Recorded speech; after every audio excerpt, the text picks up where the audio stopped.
অবশেষে শুরু হলো মুসলিম উম্মার অন্যতম প্রধান ধর্মীয় সমাবেশ পবিত্র হজের মূল আনুষ্ঠানিকতা। স্থানীয় সময় আজ সোমবার ৮ই জিলহজ ইয়াউমুত তারাবিয়া বা তারাবিয়ার দিন পালনের মধ্য দিয়ে শুরু হয়েছে এই আনুষ্ঠানিকতা।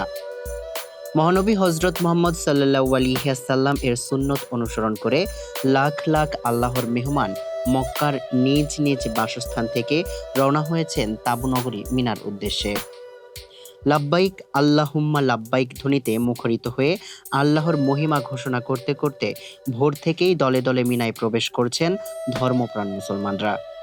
চলতি বছর বিশ্বের বিভিন্ন দেশ থেকে ১৫ লাখেরও বেশি পুণ্যার্থী পবিত্র হজ পালনের জন্য সৌদি আরবে সমবেত হয়েছেন, যাদের সঙ্গে যোগ দেবেন স্থানীয় আরও কয়েক লাখ মানুষ। হজযাত্রীদের মিনায় নিয়ে যেতে মাঠ পর্যায়ে সব ধরনের প্রস্তুতি আগেই সম্পন্ন করেছে সৌদি হজ ও উমরা মন্ত্রণালয়।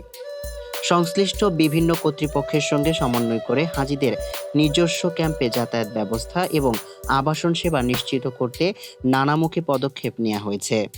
মন্ত্রণালয়ের পক্ষ থেকে পুণ্যার্থীদের থাকার জায়গা ও আতিথেয়তা কেন্দ্র তদারকির পাশাপাশি তাঁবুতে তাদের সহজ প্রবেশ, প্রয়োজনীয় দিক নির্দেশনা এবং সচেতনতামূলক সেবা দেওয়া হচ্ছে।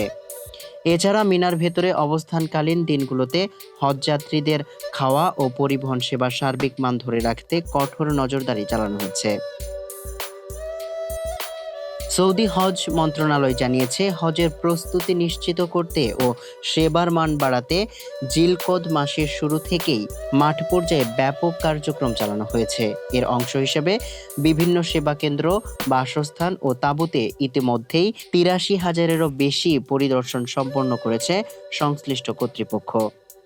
যে কোনো ধরনের ত্রুটি ও সমস্যা তাৎক্ষণিকভাবে চিহ্নিত করে তা সমাধানের ওপর জোর দেওয়া হয়েছে। ২০২৬ সালে হজ মৌসুমে অনুমোদিত পরিকল্পনা অনুযায়ী আল্লাহর মেহমানরা যেন সম্পূর্ণ নিরাপদ ও নির্বিঘ্নে তাদের নির্ধারিত স্থানে পৌঁছতে পারেন তা নিশ্চিত করতে এই সমন্বিত ব্যবস্থা নেওয়া হয়েছে। সামিউল ইসলাম, মানবকণ্ঠ।